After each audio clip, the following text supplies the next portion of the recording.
Bruce Lee faces a real dilemma. He's on the verge of stardom in the United States with a projected TV series on the horizon, but he's just achieved superstardom as a film actor here in Hong Kong. So what does he choose, the East or the West?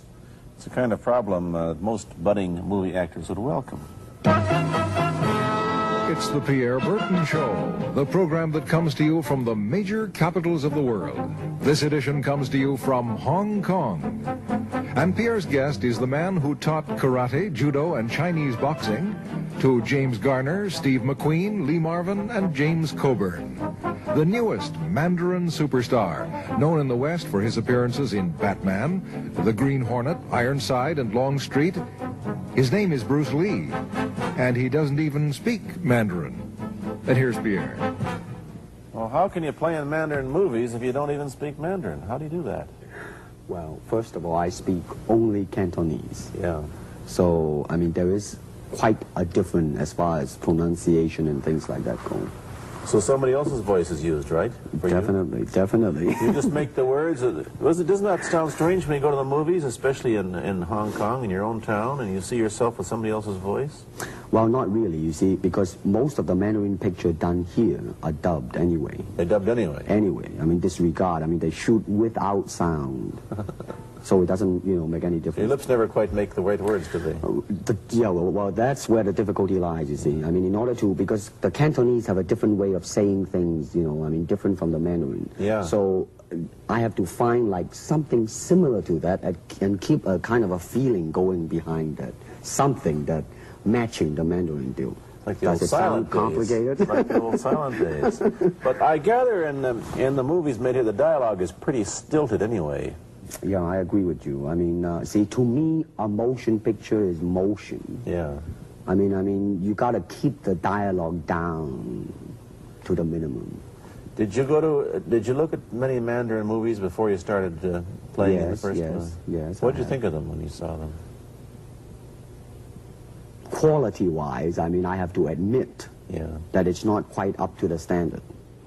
However, it is growing, and it is getting higher and higher and going toward that standard, that what I would term quality.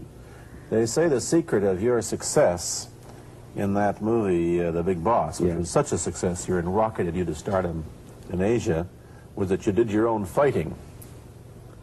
As an expert in the various martial arts in China, what did you think of the fighting that you saw in the movies that you studied before you became a star? Well, I mean, definitely in the beginning I had no intention or whatsoever that what I was practicing and what I'm still practicing now would lead to this to begin with. But martial art has a very, very deep meaning as far as my life is concerned, because as an actor, as a martial artist, as a human being, all these I have learned from martial art. Maybe for our audience who doesn't know what it means, you might explain exactly what you mean by martial art. Right. Martial art include all the combative arts like karate or karate, judo, Chinese kung fu or Chinese boxing, whatever you call it. All those. You see, like Aikido, Korean, I can go on and on and on. But it's a combative form of fighting. I mean, it's not, some of them became sport, but some of them are still not. I mean, they use, for instance, kicking to the groin, jabbing fingers at the eyes, and things like that. No wonder you're successful in the Chinese movies are full of this kind of action anyway. They needed a guy like you could... Violence, man. So you didn't have to use a double when you moved into the motion picture world here. You did it all yourself. Right. Can you break 5 or 6 pieces of wood with your hand or your foot? I'll probably break my hand and foot. But tell me a little bit... you set up a school in Hollywood, didn't you, for people like James Garner and Steve McQueen and the others? Yes. Why would they want to learn Chinese martial art? Because of a movie role? Not really. I mean, most of them, you see, to me, at least the way that when I teach it, all type of knowledge ultimately means self-knowledge. So therefore, they're coming in to, and ask me to teach them not so much of how to defend themselves or how to do somebody in, Rather, they want to learn to express themselves through some movement, be it anger, be it determination, or whatsoever. So in other words, what I'm saying, therefore, is that he is paying me to show him in combative form the art of expressing the human body. Which is acting, in a sense, isn't it? Well, or it would be a useful tool for an actor to have. It's, I mean, it might sound too philosophical, but it's unacting acting or acting unacting. If you... You've lost me. I have, right? So what I'm saying, actually, you see, I mean, it's a combination of both. I mean, here it is the natural instinct, and here is control. You are to combine the two in harmony. Not, if you have one to the extreme, you will be very unscientific. If you have another to the extreme, you become all of a sudden a mechanical man, no longer a human being. So it is a successful combination of both. So therefore, it is not only, I mean, so therefore it's not pure naturalness or unnaturalness. The ideal is unnatural naturalness or natural unnaturalness. Yin yang, eh? Right, man, that's it. Yeah, one of your students, James Coburn, played in a movie called Iron Man Flint, in which he used karate. Is that what he learned from you? He learned it after. Oh, he went... oh, yeah. After he played in Iron Man Right, Flint. right. You see, actually, I do not teach, karate, because I do not believe in styles anymore. I mean, I do not believe that there is such thing as like Chinese way of fighting or the Japanese way of fighting or whatever way of fighting, because unless human beings have 3 arms and 4 legs, we will have a different form of fighting. But basically, we have only 2 hands and 2 feet. So styles tends to not only separate man, because they have their own doctrines, and then the doctrine became the gospel truth, that you cannot change, But if you do not have styles, if you just say, well, here I am, as a human being, how can I express myself totally and completely? Now, that way, you won't create a style, because style is a crystallization, and I mean, that way, it's a process of continuing growth. You talk about Chinese boxing. How does it differ from, say, our kind of boxing? Well, first, we use the feet. That's and then we use the elbow. And use the thumb you name it, man. We use it all. You have to, you see, because I mean that is the expression of the human body. I mean everything. I mean, not just the hand. And when you're talking about combat, well, I mean, if it is a sport, now you're talking about something else. You have regulations, you have rules. But when you're talking about fighting as it is, with no rules, real fighting, well then, baby, you better train every part of your body. And when you do punch, now I'm leaning forward a little bit, hoping not to hurt any camera angle. I mean, you got to put the whole hip into it and snap it and get all your energy in there and make this into a weapon. I don't want to tangle you in any dark that right now. You came at me pretty fast there. What is the difference between Chinese boxing and what we see these young men doing at 8 o'clock every morning on the rooftops in the parks called shadow boxing, which they're always... Well, actually, you see, that is part of Chinese boxing. Yes. There are so many schools. Everybody here seems to be, going like this all the time. Well, that's good. I'm very glad. I'm very glad to see that, because at least somebody is caring for their own body, right? Yeah. I mean, that's a good sign. Well, it's a kind of a slow form of exercise, which is called Tai Chi Chuan. I'm speaking Mandarin just now. Yeah. Cantonese, Tai Chi Chuan, okay? I see. And it's more of an exercise for the elderly, not so much for the Give me a demonstration. Show me. Can you do a little bit of it? Just so hand-wise, it's very slow. Oh, is it? And you push it out, but all the time you are keeping the continuity going. Bending, stretching, everything, you just keep it moving. It's like a belly dancer there. Yeah, it is. I mean, to them, you see, the idea is running water never grows stale. So you got to just keep on flowing. Of all your students, famous, James Garner, Steve McQueen, Lee Marvin, James Coburn, Roman Polanski, which was the best, who adapted best to this Oriental form of exercise and defense? Well, depending, okay? Now, as a fighter, Steve McQueen, now, he is good in that department because that son of a gun got the toughness in him. Yeah, I mean, see it on the screen. I mean, he would say, all right, baby, here I am, man. Mm-hmm. You know, and he'll do it. Yeah. Now, James Coburn is a peace-loving man. I met him.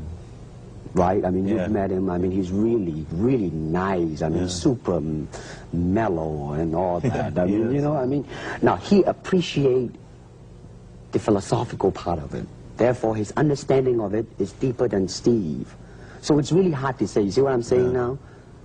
I see. I mean, it's different. So that's, I mean, depending on what you see in it. Interesting.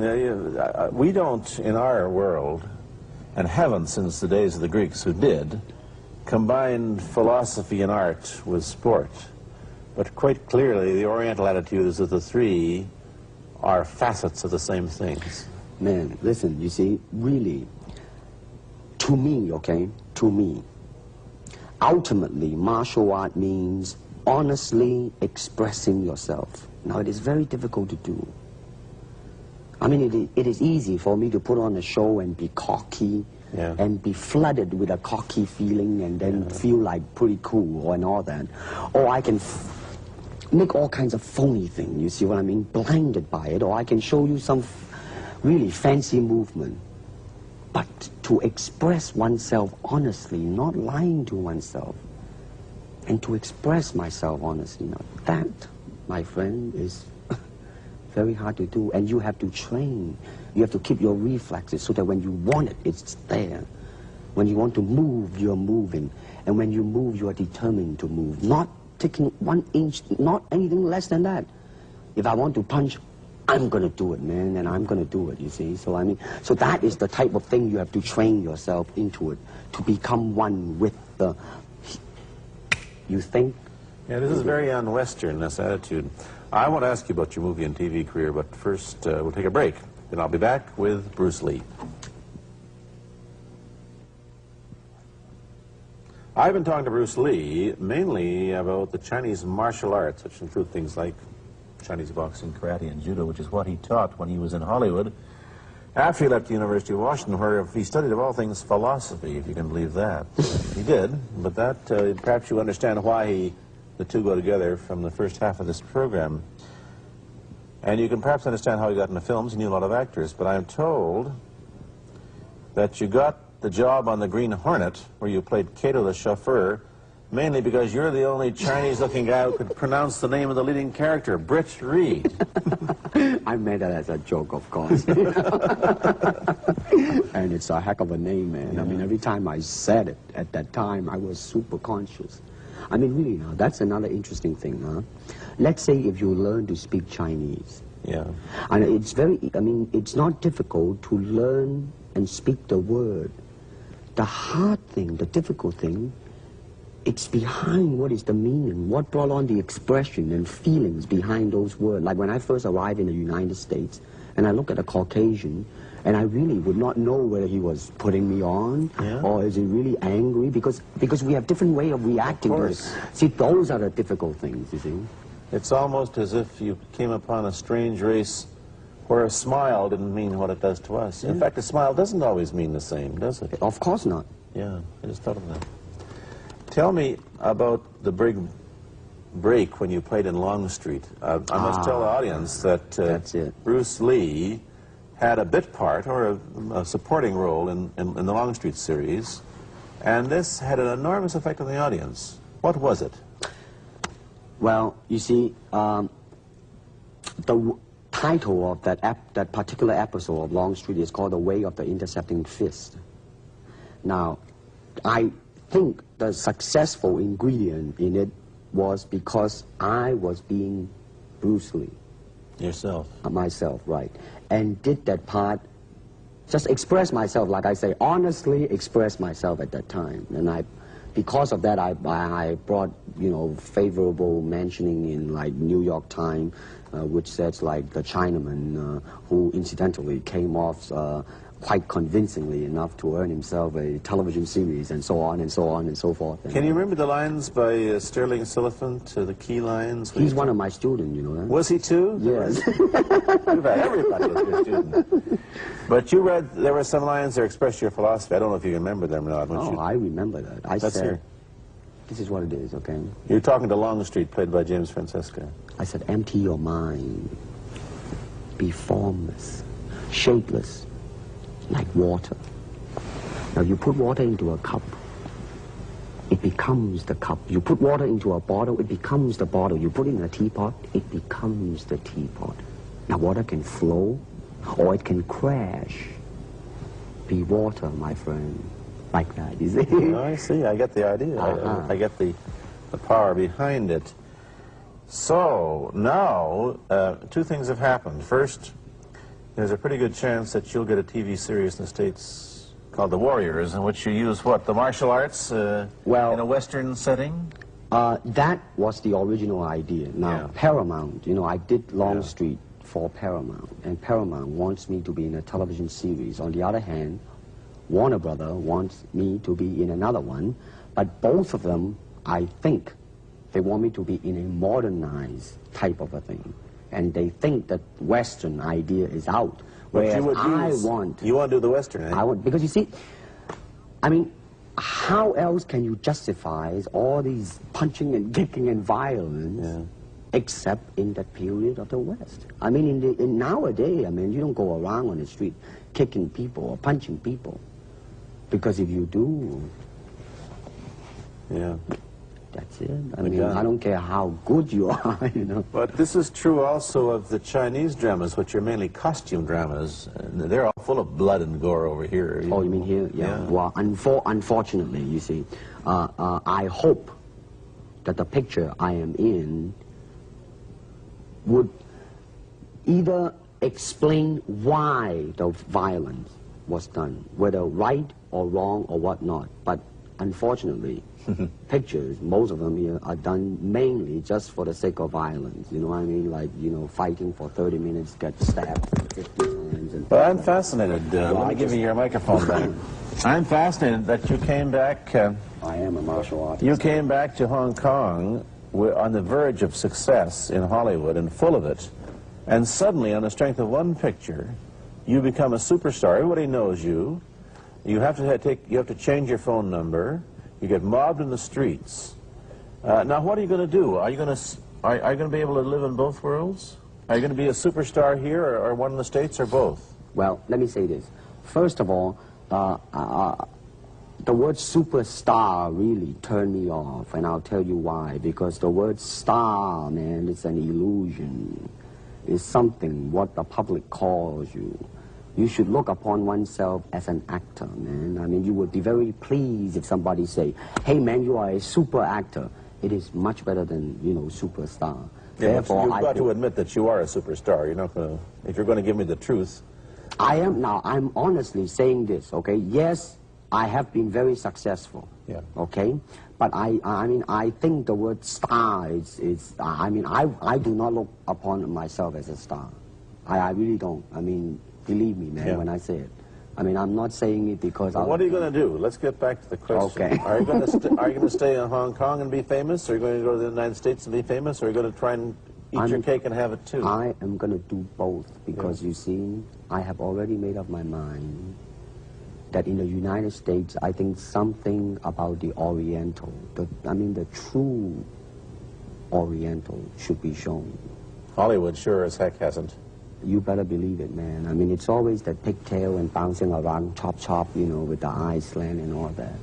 And I think that's very, very out of Is it true that you were the first job you had was being cast as Charlie Chan's #1 boy? Yeah, #1 son, yeah. No, they never made a movie. No. They were going to make it into like a new Chinese James Bond type of a thing. Now that, you know, the old man Chan is dead, Charlie is dead, and his son is carrying on.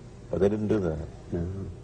Batman came along, you see, because and then everything was started to be going into that, you know, that kind of which you were in. But is I it... mean, by the way, I did a really terrible job in that, I have to say. Really? You didn't like yourself? I didn't see it.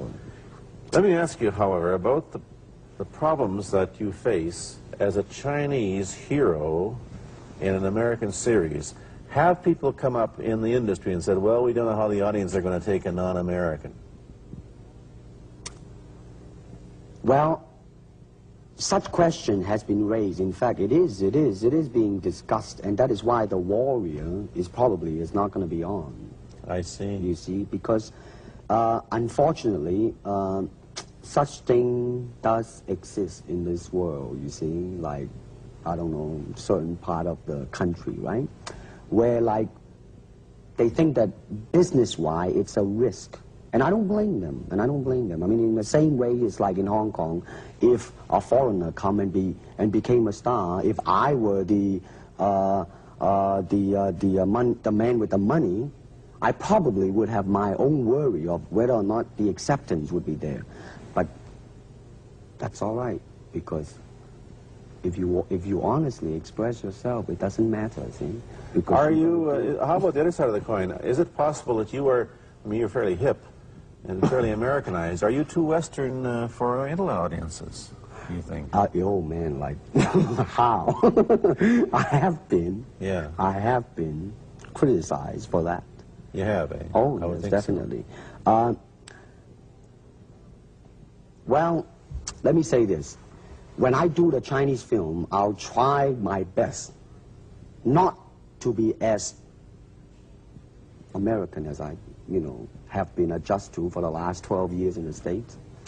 But when I go back to the States, it seems to be the other way around. You know what I mean? You're too exotic, eh? Yeah, man. I mean, they're trying to get me to do too many things that are really for the sake of being exotic. You understand what I'm trying to say? Oh, sure. So it's really, I mean, it's when you live in both worlds, it brings us problems as well as advantages, and you've got both. Time to go to a commercial. I'll be back in a moment with Bruce Lee. Let me ask you whether the change in attitude on the part of the Nixon administration towards China has helped your chances of starring in an American TV series. Well, first of all, this happened before that. Yeah. But I do think that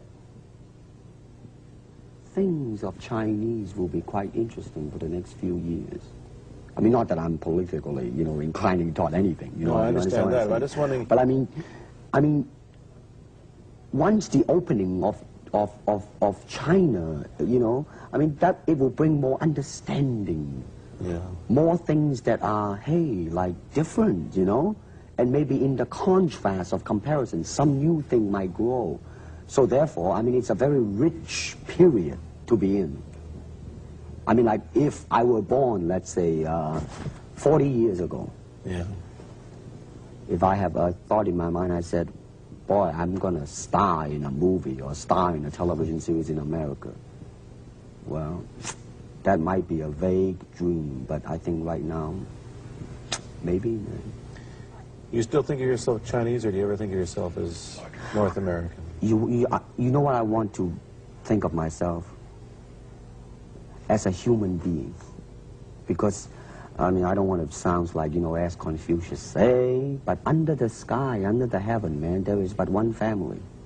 It just so happened, man, that people are different. Okay, we got to go. Thank you, Bruce.